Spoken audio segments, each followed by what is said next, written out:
بسم اللہ الرحمن الرحیم۔ السلام علیکم۔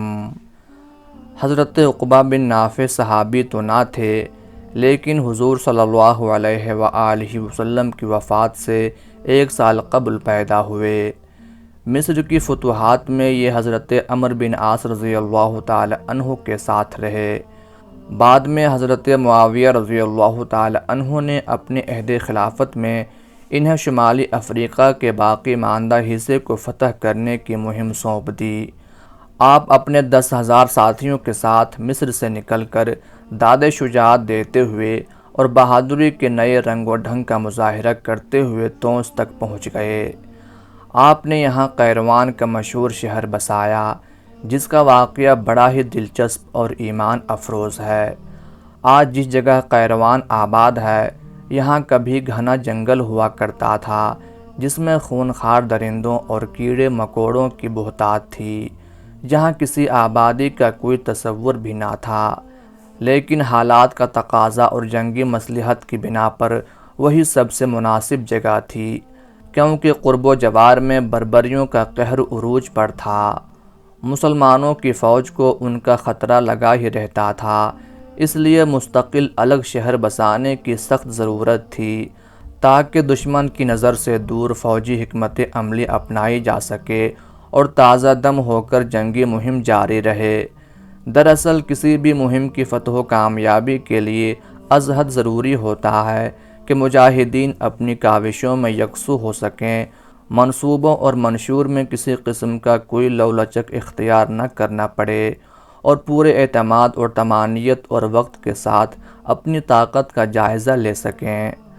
آپ نے جب مشورہ فرمایا اور اپنی مرضی کا اظہار کیا تو ساتھیوں نے عموماً یہی رائے دی کہ حشرات الارض میں قیام مناسب نہیں، لیکن آپ نے شرح صدر پا لیا تھا، اس لیے آپ نے اپنا فیصلہ تبدیل نہ کیا اور لشکر میں جتنے صحابہ کرام تھے ان سب کو جمع کیا، جو تقریباً 18 صحابہ تھے۔ ان کے ساتھ مل کر حضرت عقبہ بن نافع نے دعا کی۔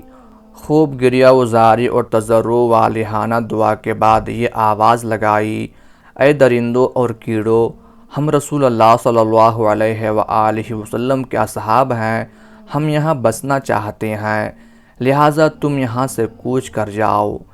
اس کے بعد تم میں سے جو کوئی یہاں نظر آئے گا ہم اسے قتل کر دیں گے۔ اس اعلان کا نتیجہ یہ ہوا کہ سارے کا سارا جنگل خالی ہو گیا۔ جانوروں نے فوج در فوج رخصتی لی۔ چشم فلک ایک ایسا نظارہ دیکھ رہا تھا جو کسی کرامت اور خارق عادت سے کم نہیں تھی۔ امام ابن جریر طبری لکھتے ہیں کہ ان جانوروں میں سے کوئی نہیں بچا جو بھاگ نہ گیا ہو، یہاں تک کہ درندے اپنے بچوں کو اٹھائے لے جا رہے تھے۔ مشہور مورخ اور جغرافیہ دان علامہ زکریا بن محمد قزوینی مرحوم لکھتے ہیں، اس روز لوگوں نے ایسا عجیب نظارہ دیکھا جو پہلے کبھی نہ دیکھا تھا، کہ درندہ اپنے بچوں کو اٹھائے لے جا رہا ہے، بھیڑیا اپنے بچوں کو اور سانپ اپنے بچوں کو، یہ سب ٹولیوں کی شکل میں نکلے جا رہے تھے۔ یہ منظر دیکھ کر بہت سے بربری مسلمان ہو گئے۔ جب سارے جنگلی جانور جنگل خالی کر کے اپنی منزل کو سدھار گئے تو مسلمانوں نے وہاں دارالامارت قائم کیا۔ اس کے ارد گرد لوگوں نے مکانات تعمیر کیے۔ اس کے ساتھ ہی حضرت عقبہ بن نافع رضی اللہ تعالی عنہ نے جامع مسجد کی بنیاد ڈالی، لیکن سمت قبلہ کے بارے میں کافی متردد تھے۔ کچھ عرصے تک مسلمانوں نے نماز کی ادائیگی کے لیے تحری یعنی غالب سوچ و بچار سے کام لیا۔ ایک شب آپ رضی اللہ تعالی عنہ اس بارے فکر مند بیٹھے تھے کہ یکایک آپ کو ایک آواز سنائی دی، کل صبح تم مسجد میں داخل ہونا تو تم کو تکبیر کی آواز سنائی دے گی، تم اس طرف کو چلے جانا، جس سمت اور جگہ پر یہ آواز ختم ہو وہاں پر نشان لگانا اور قبلہ کی دیوار قائم کرنا، وہ سمت قبلہ اور دیوار قبلہ ہوگی۔ چنانچہ ایسا ہی ہوا۔ سمت قبلہ کو متعین کر کے قیروان کی تمام مساجد کو اسی کے مطابق بنایا گیا۔ اس کے علاوہ آپ نے اپنی آخری عمر میں مراکش کی سرزمین پر اسلامی پرچم لہرایا اور بالآخر اسوی کے مقام پر پہنچ گئے، جو افریقہ کا انتہائی مغربی ساحل ہے، جہاں سے بحر ظلمات اٹلانٹکا نظر آنے لگا۔ اس عظیم سمندر پر پہنچ کر ہی وہ تاریخی جملہ کہا تھا جسے نقل کرتے ہوئے ہر ایک اسلامی مورخ فخر سمجھتا ہے اور اس کا تذکرہ پورے اہتمام اور جوش و خروش کے ساتھ کرتا ہے۔ آپ بھی وہ فقرہ پڑھیے اور ماضی و حال کا موازنہ کیجیے۔ آپ نے فرمایا، پروردگار، اگر یہ سمندر حائل نہ ہوتا تو میں آپ کے راستے میں جہاد کرتا ہوا اپنا سفر جاری رکھتا۔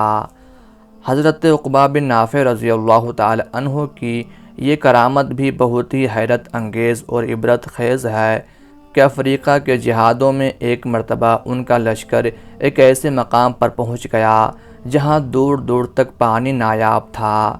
جب اسلامی لشکر پر پیاس کا غلبہ ہوا اور تمام لوگ تشنگی سے مضطرب ہو کر ماہی بے آب کی طرح تڑپنے لگے تو حضرت عقبہ بن نافع رضی اللہ تعالی عنہ نے 2 رکعت نماز پڑھ کر دعا مانگی۔ ابھی آپ کی دعا ختم نہیں ہوئی تھی کہ آپ کے گھوڑے نے اپنے کھر سے زمین کو کریدنا شروع کر دیا۔ آپ نے اٹھ کر دیکھا تو مٹی ہٹ چکی تھی اور ایک پتھر نظر آ رہا تھا۔ آپ نے جیسے ہی اس پتھر کو ہٹایا تو ایک دم اس کے نیچے سے پانی کا ایک چشمہ پھوٹ نکلا اور اس قدر پانی بہنے لگا کہ سارا لشکر سیراب ہو گیا اور تمام جانوروں نے بھی پیٹ بھر کر پانی پیا اور لشکر کے تمام سپاہیوں نے اپنی اپنی مشکوں کو بھی بھر لیا اور اس چشمہ کو بہتا ہوا چھوڑ کر لشکر آگے روانہ ہو گیا۔